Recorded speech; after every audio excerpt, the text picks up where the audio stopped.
পাবে? আমি জানি না কত পাবো। মাত্র 10-15 অ্যান্সার করতে এখন কত পাবো কি করে বলবো? কি বললি? বাহ, ভাই কি খুশি মাত্র 10-15 অ্যান্সার করে। আমি ভাবছি আমি যদি এরকম 10-15 নাম্বার ছেড়ে আসতাম না, ওইখানেই আমার মা বাবা কেলি আমায় মেরে দিত। ঠিক আছে, এমন কেলান কেলাতো আমি। আর মাধ্যমিকের পরে উচ্চ মাধ্যমিক বোধহয় আমি সেই দিনই পাশ করে দিতাম, বুঝছোস? তোর মারটা পড়েনি, ওই জন্য তুই বলছিস 10-15 নাম্বারে অ্যান্সার করে এসেছি আমি, তাতেই তুই খুশি হচ্ছিস। পরীক্ষা ছিল আজকে। আজকে অঙ্ক পরীক্ষা ছিল। কিচ্ছু জানে না, ওরে জিজ্ঞেস করো ট্রেন্ডিং রিলস কি চলছে, ও ঠিক বলতে পারবে।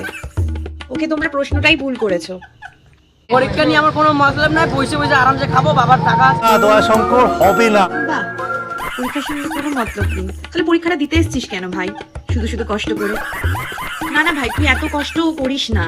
তুই এত কষ্ট কেন করবি? তুই মতলব রাখিস না, তুই বাবার টাকায় বসে বসে খা। অ্যান্সার করেছো 90 এর মধ্যে?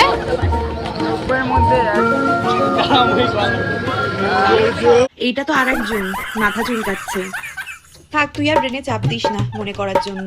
ঠিক আছে, আমি বুঝতে পারছি তুই বোধহয় প্রশ্নের বাইরে গিয়েও অ্যান্সার করেছিস অনেক, তাই জন্য তুই মনে করতে পারছিস না কত নাম্বারের অ্যান্সার দিয়েছিস, তাই না?